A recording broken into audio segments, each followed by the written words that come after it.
Saludos, espero se encuentren bien. Vamos hoy a trabajar un poco con lo que se ha llamado la tercera fuerza en la psicología. Eh, no les voy a hablar sobre la psicología humanística demasiado, les voy a añadir en la descripción unos enlaces a unos videos de la clase de teorías de personalidad, uno sobre Rogers, otro sobre Maslow, para que entonces, si les interesa, pues ahí lo tengan. Voy a enfatizar más lo que dice Brennan y presentar un poco simplemente cuáles son los autores de eso. Así que vamos a enfocarnos en las otras vertientes también de esta tercera fuerza que no es solamente Estados Unidos. Bueno, ¿a qué se le llama tercera fuerza? Pues la tercera fuerza en la psicología se le llama a, a una alternativa a qué? A las primeras dos fuerzas que son, al menos en Estados Unidos, el psicoanálisis y el conductismo.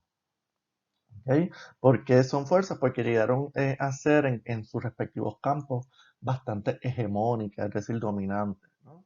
Eh, Sí, la primera fuerza es el psicoanálisis, la segunda fuerza es el conductismo, la tercera fuerza viene a ser una alternativa a eso. Y en general se trató de un movimiento, ¿verdad?, que enfatizaba la libertad, la dignidad, el individuo, la existencia, lo particular, ¿verdad? Y en esta tercera fuerza hay varios enfoques, ¿verdad? O varias vertientes, incluyendo la psicología existencial, la fenomenología y obviamente la psicología humanística. ¿Ok? Eh, lo principal de estas fuerzas, porque, ¿verdad?, sobre todo por las lecturas que se hicieron de Freud en Estados Unidos y obviamente por el conductismo, lo que trataban de hacer era de liberar o dar una visión más abierta del humano. Y enfatizaban la importancia de la libertad personal y por tanto la responsabilidad. Eso tiene que ver con el existencialismo, ¿no? Pero básicamente todos estos enfoques decían que no todo estaba prescrito, ¿verdad? Y a lo que apuntaban eran a la realización del potencial, de las posibilidades humanas. No que somos máquinas, no que estamos determinados por el inconsciente o por el ambiente, sino que el humano puede ser algo y tiene unas potencialidades que les permiten desarrollarse, ¿no? Entienden que la mente activa, no pasiva, recuerden lo que hemos hablado del conductismo, por ejemplo, activa y no pasiva, y bien importante, para esta vertiente se trata de lo humano, no de la psicología animal, como vimos claramente con el conductismo, ¿verdad?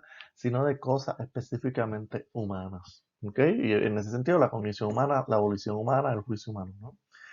Y no aceptan reducirlo todo a lo fisiológico. Es decir, hay una dimensión eh, puramente humana, puramente psíquica, ¿no?, por decirlo de alguna manera, que no se reduce a lo fisiológico y tiene que ver con la experiencia de la conciencia o de la existencia, ¿no? En ese sentido, acentúan el yo y favorecen la realización de la personalidad como individual y específicamente humana. ¿Ok? Van a trabajar con esa realización y la personalidad va a ser un elemento que les permite hablar de su mano singular y sus posibilidades. ¿Sí? Los antecedentes, ¿verdad? Van a ser el existencialismo y la fenomenología en términos de la filosofía, porque van a ser de alguna manera, van a separarse del ejercicio kantiano que hace Wundt, ¿verdad? Y su cientificismo, y del conductismo al positivismo de Comte. ¿Ok? Voy a hablar ahora de ambas vertientes. El existencialismo, voy a leer la cita de Brennan, ¿verdad? Que dice: la esencia de la filosofía existencial es que el individuo es libre para definir la dirección de su vida en una sucesión continua de elecciones, pero esa libertad le impone la responsabilidad por las consecuencias de sus decisiones, de modo que es también fuente de angustia y aprensión. El existencialismo, ¿verdad?, un poco lo que plantea es que la existencia del individuo es una siempre libre, al menos parcialmente, para decidir, y que en tanto somos libres, lo que tenemos que hacer todo el tiempo es decidir. Eso implica también una responsabilidad de todas las decisiones que hacemos. y a la misma vez también la incertidumbre o la angustia de esas decisiones y sus consecuencias. En ese sentido, el existencialismo siempre apunta a una responsabilidad radical y a que el humano tiene que entonces siempre que vérselas con la libertad, la responsabilidad y la angustia. Eh, en términos de la filosofía, digamos, el padre de esta vertiente es Soren Kierkegaard, ¿verdad? Que precisamente en respuesta al racionalismo kantiano, ¿verdad? Y hegeliano de Hegel, eh, a partir de una propuesta cristiana, ¿verdad? Radical, decía que la existencia se hace auténtica con la aceptación total de la fe. Y en ese sentido, lo que está haciendo es elaborando, no necesariamente un sistema irracional, ¿verdad? Porque sigue siendo un filósofo, sigue estando argumentando, sino por la experiencia de la fe. ¿Ok? Eh, en contra del racionalismo planteaba la existencia no se estudia, se vive, es decir, nuevamente abogando por esa dimensión de la experiencia eh, que no puede ser estudiada, digamos, positiva científicamente, pero sí puede ser vivenciada.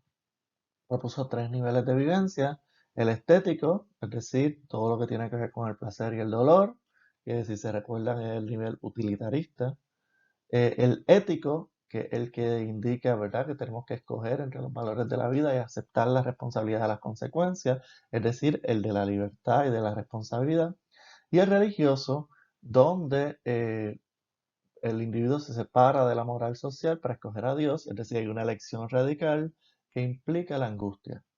¿Okay? El temor y la aprensión es una elección radical y por eso la fe es lo que permite lidiar con esa libertad radical y con esa angustia radical. Y esa tercera vivencia religiosa es una experiencia subjetiva total. ¿Okay? Así que está tratando de dar cuenta de esa experiencia singular y lo que implica para cada uno. En el siglo XX, ¿verdad? Porque hay que hablar del siglo XIX. En el siglo XX, algunos vieron su afán existencial, ¿no? De esas vivencias, de ese énfasis en la existencia, pero sin la dimensión de la fe o la religiosidad. ¿Ok? Y lo que intentaron fue restaurar los valores, ¿verdad? Y la dignidad humana.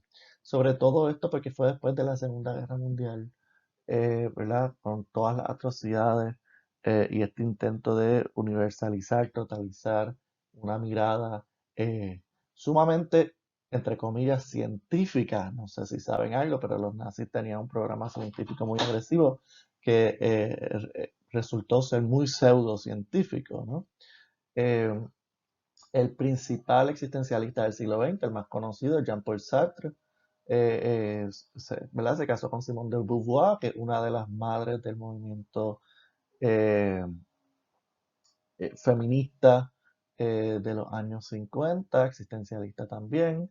Y básicamente su propuesta es: la existencia precede a la esencia.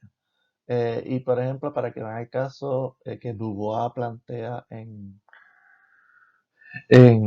con el género, que Judith Butler, por ejemplo, lo va a asumir, es que uno no nace masculino o femenino, sino que la manera en que uno actúe hace que uno sea hombre o mujer, ¿verdad? Esa dimensión de género tiene que ver con la performatividad o con lo que tú haces. No es que hay una esencia anterior. ¿Ok? Así que la existencia, cómo tú eres, cómo tú vives, cómo tú haces, precede a lo que tú eres, a tu esencia.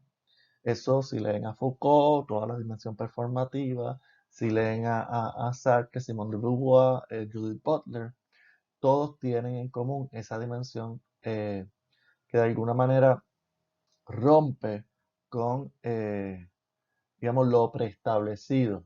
Ya tú no eres X o Y cosa, sino que tú eres lo que tú hagas. ¿Sí?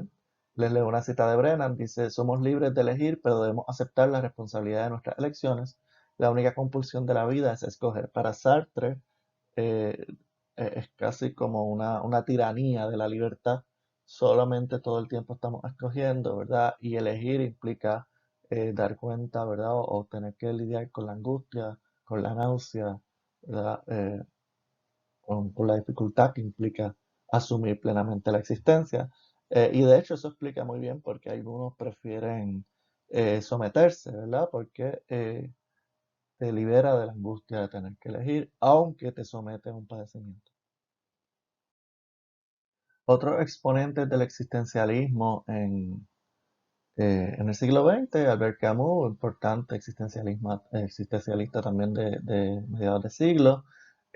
Su libro de los más interesantes se llama El mito de Sísifo, ¿verdad? Y la primera oración dice, no hay más que un problema filosófico verdaderamente serio, el suicidio.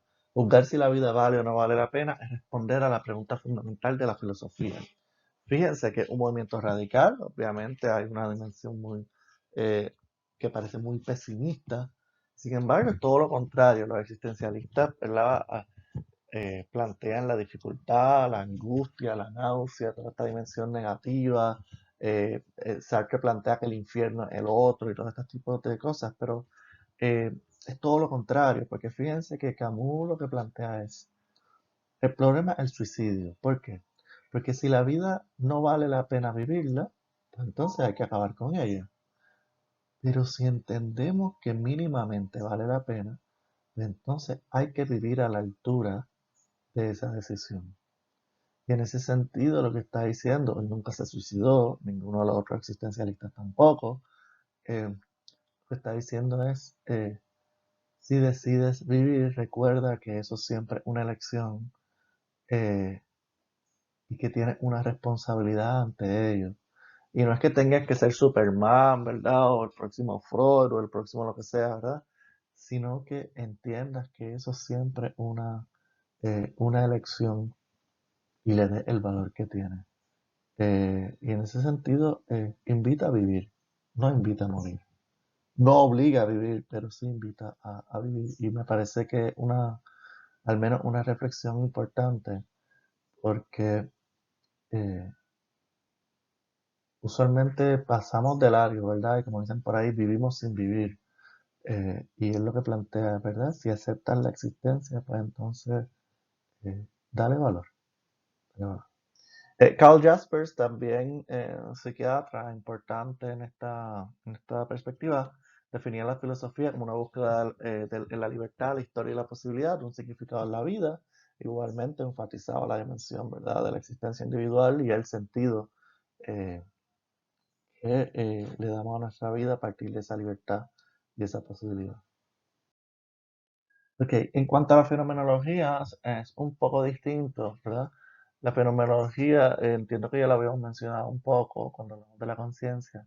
La fenomenología se concentra en el estudio de los fenómenos tal como los experimenta el individuo, con un acento en la manera exacta en que el fenómeno se revela en sí a la que lo está experimentando en toda su especificidad y concreción. Entonces, ¿qué significa esto? La fenomenología lo que va a tratar de ver es cómo los sujetos, estas personas, experimentan las cosas.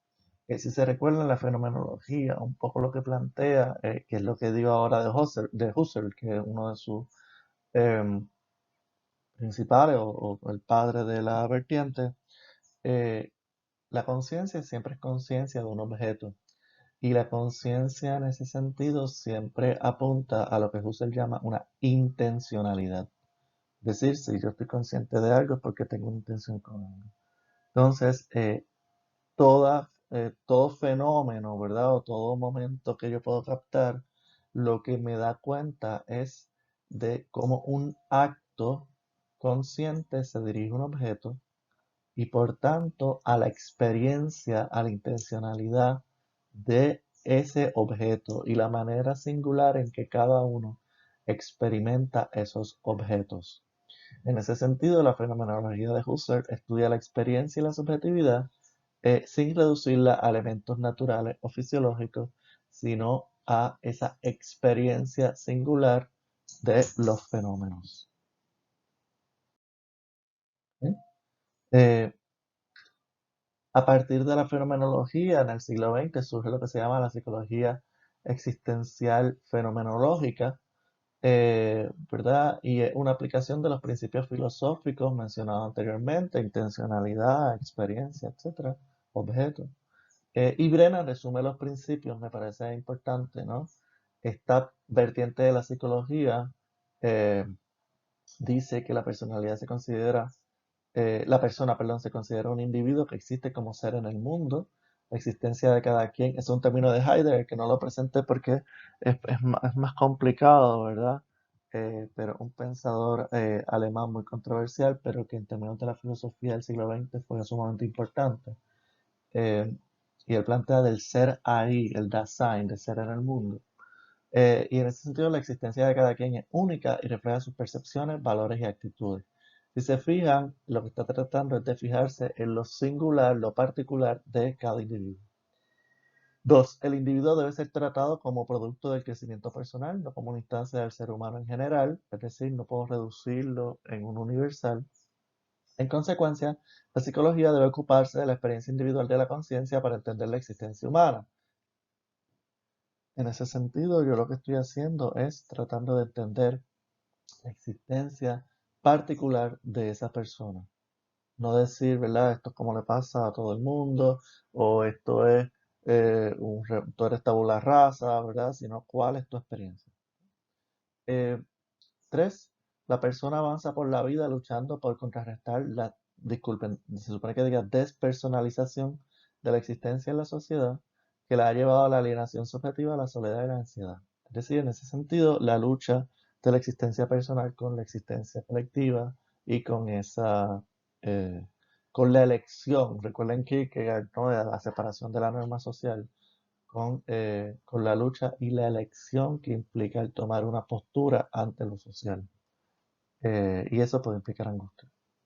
Cuatro, el método de la fenomenología permite el examen de la experiencia individual, ¿verdad? Me parece que, pero cuando habla de método se refiere tanto a clínicos como cualitativos. ¿Ok? Personajes que trabajaron o fueron influyentes en la psicología fenomenológica, bien importante, esto aplica especialmente a la clínica e incluso eh, a tratar de trabajar la psicosis por medio de la antipsiquiatría, etcétera, ¿no? Es decir, no reducirla al cuerpo. Maurice Merleau-Ponty dice, la psicología es el estudio de la intencionalidad individual. Cada intención es una atención y no podemos atender a algo a menos que lo experimentemos. En ese sentido, ¿verdad? El psicólogo lo que hace es tratar de estudiar esa experiencia y qué es lo que está implícito en esa experiencia y que permite entonces entenderla o abrir a otras posibilidades. Ludwig Binswanger, dice Brennan, intentó integrar la fenomenología de Husserl y de Heidegger con el psicoanálisis, ¿verdad? eh, También para sus métodos clínicos y plantea el pasado no existe salvo en el presente, en lo que contribuye a la estructura del significado de cada persona. ¿Verdad? Otra vez la cuestión de, por un lado, el pasado, lo infantil, las experiencias, los traumas, etcétera, y por el otro, el ser ahí, el Dasein, la existencia particular de cada cual, eh, es lo que él está estudiando, ¿no? Entonces, en ese sentido, lo importante es cuál es la estructura de significado de cada uno, cómo es que experimenta su existencia. Ya terminando, ¿verdad? La tercera fuerza en Estados Unidos, ¿verdad? Tomó una forma muy particular, como todo en Estados Unidos en el siglo XX, en términos generales se trata de una perspectiva que igualmente defendía la existencia y la variabilidad humana, es decir, trataba de darle la especificidad eh, a cada individuo, ¿verdad? Y para hacer esto, la mayoría lo que enfatizaba era la noción de personalidad como una idea de la esencia individual, singular, única de cada uno. ¿Ok? A esta vertiente se le llamó psicología humanística, donde sus principales exponentes, los más conocidos, son Carl Rogers, Abraham Maslow, Rollo May, pero hay otros. Eh, en el caso de Maslow y de Charlotte Buehler, son inmigrantes, ¿no? Precisamente por la guerra, ¿no? Son inmigrantes eh, Estados Unidos, ¿verdad? También aportan a esta fuerza. En el texto de Brennan habla un poco de la propuesta de cada cual. Les dije, les voy a poner en la descripción del video sobre Maslow y sobre Rogers, por si les interesa. Pero básicamente lo que ellos proponen es que en el humano hay un potencial positivo, lo que Abraham Maslow llama la autorrealización, ¿verdad? O el potencial de lo que el humano puede ser, eh, ¿verdad? Si se cumplen ciertas condiciones. Quizás lo que más me interesa, porque algo muy actual, es lo que plantea Brennan sobre el grupo de Duquesne. El grupo de Duquesne es interesante porque en Pittsburgh, en Pensilvania, eh, hubo ¿verdad? Surgió un movimiento basado sobre todo en la psicología fenomenológica, donde la Universidad de Duquesne un poco se especializa en eso y empieza a ser el, el lugar donde se editan textos, donde se propone una revista. Adrian Van Camp, holandés religioso de los grupos que abren esta universidad, aunque estudia con Roger y Maslow, ¿verdad? Que tiene esa vertiente, le interesa estudiar el aspecto de la espiritualidad, es decir, de la experiencia, de esa dimensión muy singular. En la Universidad de Duquesne sostiene un programa graduado basado en psicología fenomenológica, no religiosa, fenomenológica. Entonces, hasta el día de hoy, la Universidad de Duquesne eh, ha mantenido ese legado de una psicología basada más en los fundamentos filosóficos, ¿verdad? En esa dimensión humana. Y actualmente un programa doctoral aprobado por la APA, el primero, que se denomina Human Sciences Psychology. Y ellos llaman Human Sciences a toda aquella disciplina que no esté basada o derivada en las ciencias naturales. No es que ellos nieguen las ciencias naturales, pero lo que sostiene su investigación, y hace mucha, mucha investigación, son elementos eh, filosóficos, sociales, fenomenológicos, cualitativos, etcétera. Y no reduccionismos biológicos, ¿verdad? Eh, es sumamente interesante, todavía está vigente, de hecho hay varios de nuestros graduados de este bachillerato estudiando allá, sobre todo, ¿verdad? El doctorado en psicología, pero también en otras vertientes. Y el año pasado fuimos a presentar allá eh, en un congreso que se hizo de psicoanálisis, precisamente en la universidad, y es una universidad muy, muy viva, tiene un programa muy, muy interesante. Invito a que busquen, ¿verdad? Eh, para que vean eh, que hay otras posibilidades de hacer psicología no reduccionista y hay otras vertientes que nos permiten conocer un poco sobre el humano. eh, Y quizá usted no tiene que estar 100% de acuerdo, pero que vea otras posibilidades, ¿verdad? Yo no abogo por ningún tipo de reduccionismo, pero me parece importante, ¿verdad? Ver todas las alternativas, así que los invito a que lo miren. Bueno, aquí estamos con esta semana. Recuerden, cualquier duda o comentario, me escriben por email o en Moodle. Que estén bien.